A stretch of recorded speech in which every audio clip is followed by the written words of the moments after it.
আজকে আমার কথা ছিল সম্পূর্ণ আলাদা একটা টপিক নিয়ে কথা বলার, কিন্তু ঘটনাচক্রে এমন এক অবস্থানে আজকে আমি আছি যে বাধ্য হয়ে একটা সম্পূর্ণ আলাদা বিষয় নিয়ে আমার কথা বলতে ইচ্ছে হচ্ছে।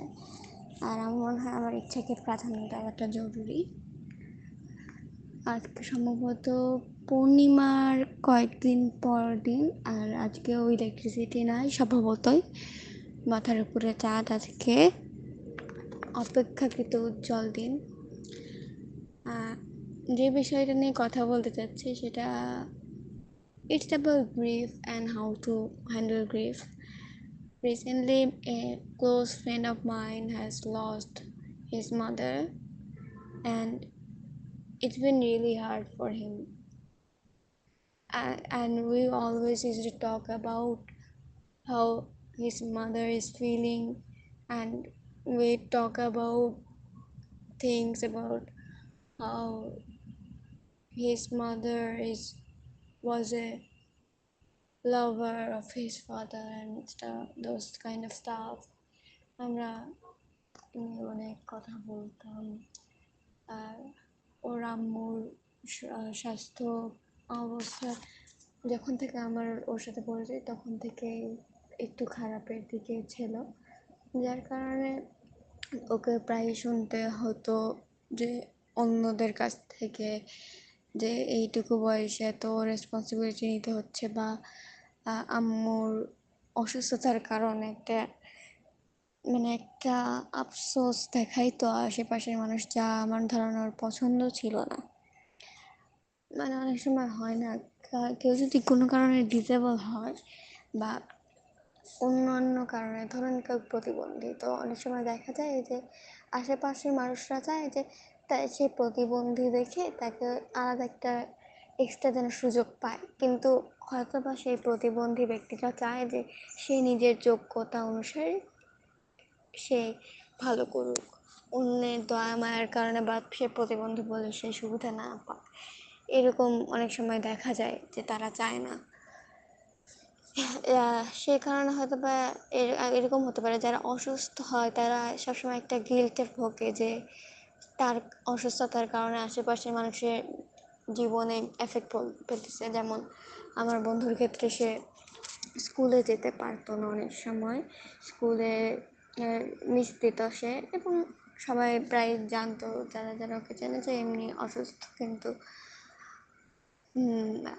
আমার মনে হয় আমার ওই বন্ধুটা যদিও শুনবে না, কিন্তু কিছু কিছু বিষয় নিয়ে আমি বলতে চাই যাতে স্পষ্ট হয় শ্রোতার কাছে যে আমি কেন এটা নিয়ে কথা বলছি। ওই বন্ধুটি আমার জন্য অনেক বিশেষ, কারণ তার কারণে আমি একটু হলেও অ্যাওয়ার হয়েছি যে আমার নিজের পরিবারের একটু হলেও যত্ন নেওয়া উচিত। এমনকি তার থেকে ইন্সপায়ার্ড হয়ে আমি রাতের বেলা যখন জেগে থাকতাম, কোনো কাজ থাকতো না, একটু হলে চেষ্টা করতাম যে রান্নাঘরে ঢুকে বাসন মেজে একটু যাতে সাহায্য হয় পরদিন আম্মুর, এগুলো সব চেষ্টা করতাম। আর he is so responsible at the age of 16, যে সে নিজের অসুস্থ মায়ের এমন সেবা করতো যেটা হয়তো বা অনেকে করতো না এই এই জেনারেশন, বা যে জেনারেশনে বলি। আশেপাশে কুকুর একটু চিল্লাচ্ছে, হয়তো বা শোনা যেতে কষ্ট হবে, কিন্তু আমি বলে যাচ্ছি। এখন একজন মানুষ, সে তার মা এবং তার সাথে সবসময় অনেক কথা শেয়ার করতো, যা হয়তো বা পরিবারের অন্যান্য সদস্যদেরকে বলতে যে আচ্ছা এত কুকুর ডাকতেছে, হ্যাঁ আচ্ছা যাই হোক। তো এখনো কুকুরের ডাকা বন্ধ হয়নি, তবে আমি চেষ্টা করব কুকুরের ডাকা বন্ধ হলে আমি স্পষ্টভাবে ইস তো হ্যাঁ, কুকুরের ডাক বন্ধ হয়েছে। এখন আমি যেটা বলছিলাম যে আমার সেই বন্ধুর কাছে তার মা অন্যতম একটা পরিবারের সদস্য ছিল, যেহেতু সে সব কিছু শেয়ার করতো তার মায়ের সাথে।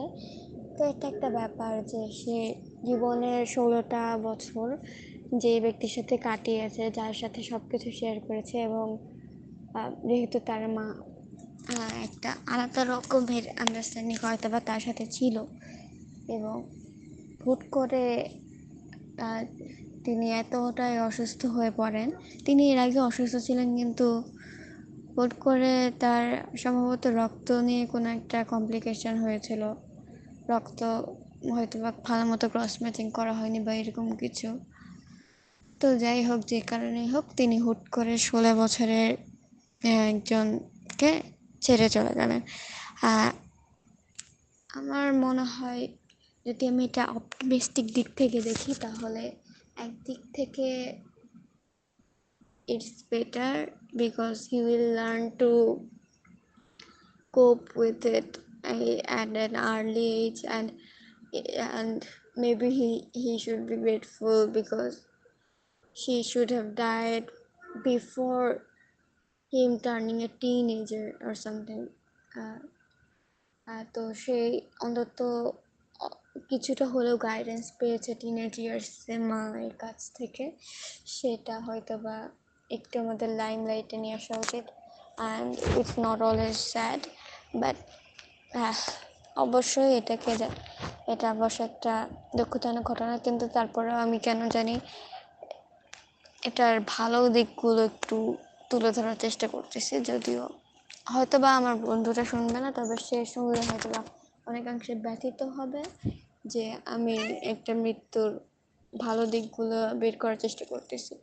আমি পার্সোনালি ক্লোজ কোনো ফ্যামিলি মেম্বারের ডেথ দেখিনি যার সাথে আমার একটা ভালো সম্পর্ক ছিল, তবে আমার বিড়াল, হ্যাঁ হ্যাঁ, তো আমার অনেকগুলা পেটস মারা গেছে, যেটা থেকে হয়তো বা অনেক ছোট বয়সে আমি মৃত্যুর সাথে মানিয়ে নেওয়ার শিখে গিয়েছিলাম। কারণ প্রথম 2 দিন একটু খুব কষ্টকর হলেও যখন আপনার ভিতরে যে অ্যাকসেপ্টেন্স স্টেজটা আসে, যখন আপনি মেনে নেন, তখন একটু হলেও সহজ হয় মানাটা। কিন্তু আমি যেহেতু আমার যে ফ্রেন্ডটা তার মাকে হারিয়েছে, সেই লেভেলে আন্ডারস্ট্যান্ডিং আমার পেটসদের সাথে জীবনে হবে না, কারণ আমার পেটসগুলো মানুষ ছিল না। তো একটু হলেও ভিন্নতা আছে আমি মনে হয়, সেই কারণে হয়তো গ্রিফটা ভিন্ন। আচ্ছা, এটা না বলে বলা উচিত যে গ্রিফ তো সব কিছুর জন্যই ভিন্ন।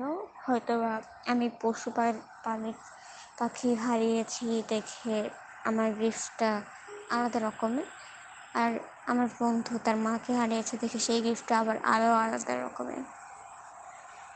তো ইট অল ডিপেন্ডস। আর অনেকেই গ্রিফের সাথে কোপ করতে যায়, এখন যেহেতু সোশ্যাল মিডিয়ার যুগ, তারা একটু হলেও সোশ্যাল মিডিয়ায় তা পোস্ট করে, তবে আমরা বেশিরভাগ সময় এটাকে শো অফ বলে ধরে নিই এবং সেটাকে একটু ছোট চোখে দেখি যে ওর ওর তো এই ঘটনা হয়েছে, তো ও কি জন্য সেটা নিয়ে পোস্ট করতেছে কান্না না করে বা এরকম কিছু। তো we have to understand that is also a way someone else can কোপ। কারো কারো কাছে কোপিং মেকানিজম তার কষ্টটাকে আশেপাশের মানুষকে জানানো, এবং এখন আশেপাশের মানুষকে জানানোর সব থেকে ভালো উপায় হচ্ছে সোশ্যাল মিডিয়া। তো আমার মনে হয় না আপনার জাজ করা উচিত যদি না আপনি সেই অনুভূতি থেকে, একদম সেম অনুভূতি থেকে গিয়েছেন যে ওনার একজনের মা মারা গেছে এবং সে হয়তো বা আপনার ভাই, এবং সে সেটা নিয়ে অনেক বেশি পোস্ট করতেছে কিন্তু আপনি করতেছেন না, সেক্ষেত্রে আপনি কমপ্লেন করতে পারেন। কিন্তু যদি দেখা যায় যে আপনি অপরিচিত একজন মানুষকে চেনেন না, সে তার কোনো কষ্ট নিয়ে পোস্ট করতেছে, এটা নিয়ে আপনার নাক ছিটকানোর কোনো প্রয়োজন নেই, কারণ you are not the sufferer here. যদি সে চায় তাহলে তাকে যেটা ইচ্ছা করতে দেন, সে যদি সোশ্যাল মিডিয়ায় এগুলো পোস্টে কিছু ভিউ কামাই দেবেন। আর we should normalise crime for boys. আমি জানি না কেন না এখনও হয়তো বা অনেকে মেনে নিতে পারেন না যে ছেলেরাও কান্না করতে পারে। তো দেখা গেছে যে আমার সেই বন্ধুটির বাবা একটু হলেও রাগ করেন তার ছেলেদের প্রতি, যে তারা কান্নাকাটি করতেছে, বা তিনি অন্য কুসংস্কারের অজুহাত দেখায় হয়তো বা তার ছেলে কান্নাকাটি কম করতে বলেন। তো এটা একটা জিনিস যে আমাদের নর্মালাইজ করা উচিত। গ্রিফ ইজ গ্রিফ, যদি ছেলে হয় সে কান্দে, এটাতে ছোট করে দেখার কিচ্ছু নাই। কান্নাকাটি একটা নর্মাল বিষয়, একটা নর্মাল হিউম্যান রেসপন্স। এটাতে এমন কিছু নাই যে ছেলে বা মেয়ে অথবা কোনো একটা জেন্ডারের সাথে সম্পর্কিত না। এখন একজন কষ্ট পায়, সে কান্না করতেই পারে। এটা নিয়ে আমার মনে হয় অনেকে বেশি কনজারভেটিভ মনোভাব ধারণ করে থাকেন। It should be changed. এখন আমার মনে হয় যতটুকু, যে আমার ফ্রেন্ডের পার্সপেক্টিভ থেকে, এটা অবশ্যই একটা লাইফ টার্নিং ইভেন্ট। আর সে যেহেতু লাইফে একদম শুরুর দিকে প্রথম কাছে থাকার কাউকে, তার নিজের মাকে পেয়েছে, কিন্তু তারপর হুট করে যখন সে ধরেন 16 বছর বয়স, হয়তো বা কোনো কোনো ক্ষেত্রে সে একজন অ্যাডাল্টই, সেখানে হুট করে সে যখন তার মাকে হারিয়েছে, এটা একটা পয়েন্ট লাইফের, যে যখন আপনার হয়তো বা মনে হবে অনেক সময় যে how am I still alive. আমি জানি না আমার সেই বন্ধুটা শুনবে কিনা। যদি সে আর এই মনোলগ এখন না শুনলেও যদি অনেক কয়েক বছর পরে শুনে থাকে, I hope he is coping somehow. আর এখন এই বিষয়টা এমন যে আপনি যদি আরও কয়েক বছর পরে যখন আপনি একজন নিজে অ্যাডাল্ট, তখন যদি আপনার মাকে হারান, তখনও কিন্তু যে আপনার কম কষ্ট হবে এমন না। It's really fucking hard to lose someone, and not by choice. It's really fucking hard when you lose someone without the choice of keeping them. হ্যাঁ, এই বিষয়টা সত্যিই হার্ট ব্রেকিং। আমি এখনও ডিনায়ালে আছি, কারণ আমার যতটুকু, আমার পার্সপেক্টিভ থেকে, আমার পরিচয় আমার বন্ধু মায়ের সাথে তেমন না, এমনকি আমি তার সাথে তেমন কথাও বলিনি। তবে এমনি আমার বন্ধুর লাইফের যেহেতু বড় একটা অংশ তার মাকে ঘিরে, সে আমাকে বলতো তার বিষয়ে প্রত্যেক দিন, বা যখন সময় পেত সে বলতো যে আম্মু অসুস্থ, আম্মু এটা করতে হবে, বা আম্মু বললো যে এটা হয়েছে, বা আম্মু এটা করতো, তো তোর মতো এরকম করতো, এগুলো বলতো। এখন মাঝে মাঝে যখন সে আর মেনশন করে না আম্মুর টপিক, তো আমিও একটু তুলতে ভয় পাই যে এটা কি আমার বলা উচিত হবে, বা এটা বললে সে কেমনভাবে নেবে। তো এটা নর্মাল। আপনার যখন দেখবেন যে অন্য একজন লাইফে একজন একটা হার্ড টাইম পার করতেছে, তখন আপনি কি বলবেন সেটা নিয়ে অবশ্যই সতর্ক থাকা উচিত। কারণ হতেও পারে সে হয়তো বা ভেবে বসতেছে যে আপনি তাকে নিয়ে মক করতেছেন, তার অবস্থা দেখে মজা নিচ্ছেন, কারণ আপনি সেই স্টেজে যাননি। তো আপনার জানা উচিত যে কখনো কারো সেম লেভেলের সাফারার না হয়েও অন্যের প্রতি সিম্প্যাথি দেখানো যায়। এটা একটু দেখে, এমনও হতে পারে যে আপনি কখনো তো এরকম পরিস্থিতিতে যাননি, তাই হয়তো বা বুঝতে পারতেছেন না যে কী বলা উচিত, তাই আপনি চুপচাপ থাকলেন। আমার মনে হয় it's better to not stay shirt about this.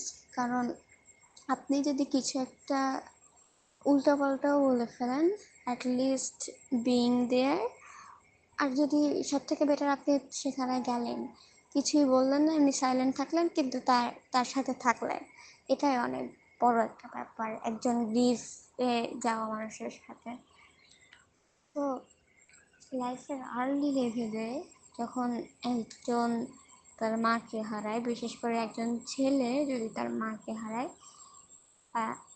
it's not seen as a tragedy somehow.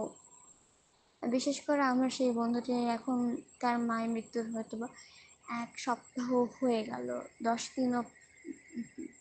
দিন হয়ে গেল। 10ই সেপ্টেম্বর তিনি মারা যান। তো এখন সে এমনি স্কুলে যাতায়াত করে, এবং স্কুলে গেলে এমনি বন্ধুদের সাথে মজা করে, তখন সে হাসে। সেটা আমি নিজেও লক্ষ্য করেছি, কিন্তু doesn't mean that he is over it, I know it. তো ব্যাপারটা হলো, অনেকে হয়তো বা তাকে বাইরে থেকে দেখে জাজ করতেই পারে যে সে হয়তো বা ভুলে গেছে, বা ছেলের হয়তো বা মাকে হারানোর কষ্টটা কম পায়, এমন না। It all depends on the individual who has the connection with their mother.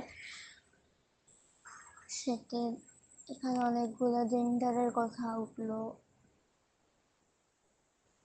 I am currently looking at the moon and it's sometimes so fucking hard. But I realize sometimes I can't even cry. And crying was the only thing I could do to sympathize with my friend. But now I can't even cry. And that sucks. কারণ আমি জানি আমি হয়তো সেই same লেভেলে pain কখনোই feel করবো না যেটা আমার বন্ধু ফিল করেছে এই ছোট বয়সে।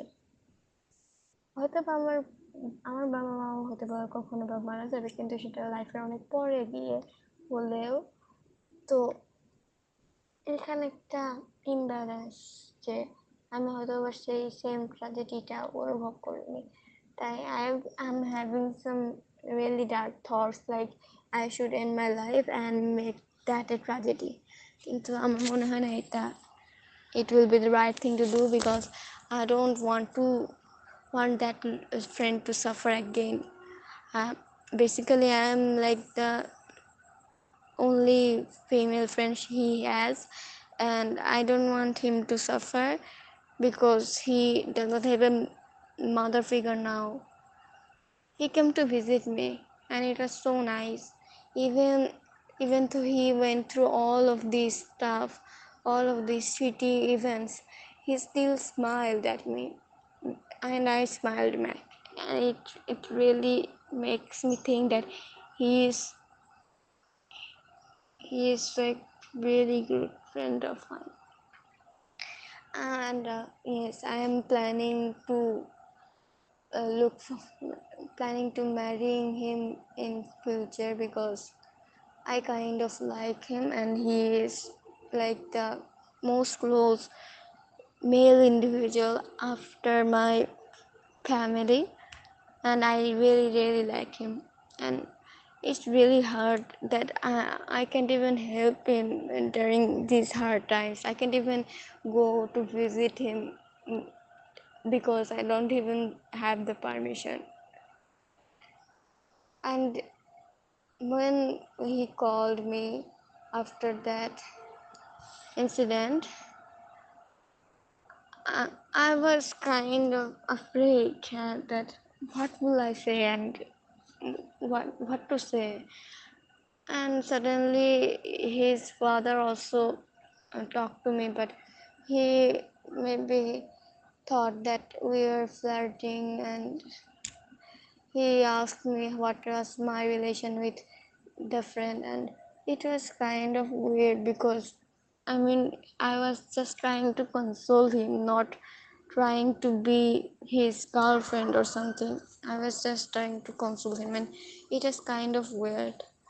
But he her, his father told me that uh, we have more time in future to have a relation or something.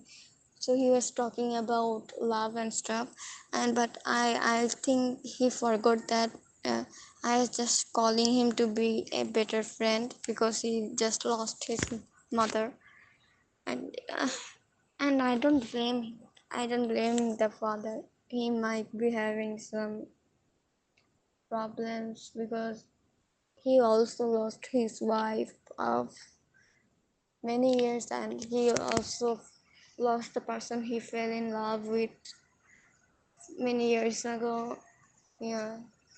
So I don't blame him, but he shouldn't have think he shouldn't have thought about getting his son's girlfriend to understand when he just lost his one. Anyway, I don't know what I'm talking about, but yes, I do have plans to marry that friend that has lost his mother, and it's kind of complicated because I don't think he will watch me after years, and I don't think I will be able to leave. Like I have zero will to live currently now, and if any accidents happen, I will happily go from this world, but I also don't want that friend to suffer. I'm willing to leave, but I'd accept death if I have to. I feel like my life also needed tragedy, and that would have made my life so much greater. I'm still looking for the tragedy. Maybe I will die because I am now currently sitting on the rooftop looking at the pond beside me, and there is no railing between that pond and me. Uh, and but it would be so weird to commit suicide, so I won't do that, and it would really hurt my family and my friends, so I won't do it. But if I ever have a chance to die by accident uh, or sacrifice my life for something else, I would happily do that. I'd really have I'd really want to do that. I don't know if my talking makes sense, but it's kind of sad that maybe my friend is suffering too, but it's sad that I am planning to live without him, and I wish to stay alive as long as I can. But I feel like it would be better. I mean, I feel shame that I didn't have a tragedy, and and I can't even relate to my friend right now because I have my mother, I have my family. It's just it's it kind of makes me think that I really need a tragedy to live. Okay, enough of my ranting. The electricity is still not here, but if my friend, that friend I want to marry in future, that friend who currently lost his mother, that friend who is going through a lot right now, if you hear my voice recording this any time later in my life, I want you to know that I really love you and I want you to live happily. I think your mom wanted the same. If if you can, please be happy. That's all we would want if we were dead, to be happy, to make the persons in our lives happy. It's a depressing monologue, right? Anyway, I was supposed to make a recording of my prevention of rape video, but here I am talking about all this stuff. But uh, saddest part is it's not even going on my life, but I care so much that it's affecting me mentally, and I tried to self-harm, and I got some bruises from it, and it makes me really sick to the stomach that I'm doing this stuff while my friend is suffering and I can't even help him, I can't even hug him because of the restrictions I have.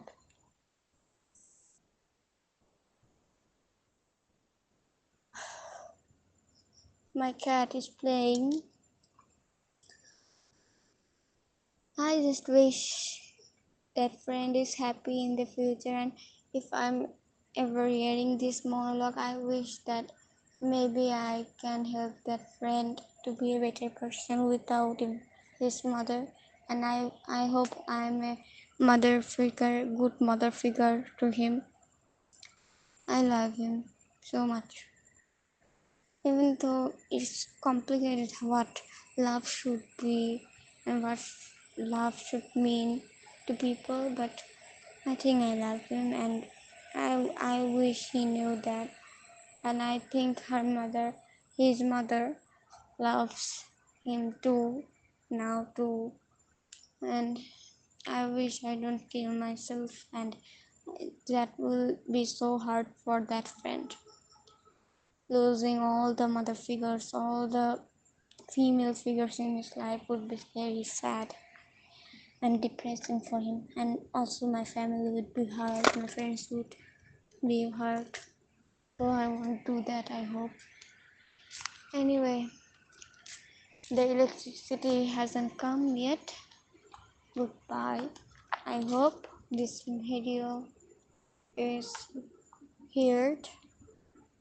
I hope this audio is heard, and I hope everything goes well. Bye.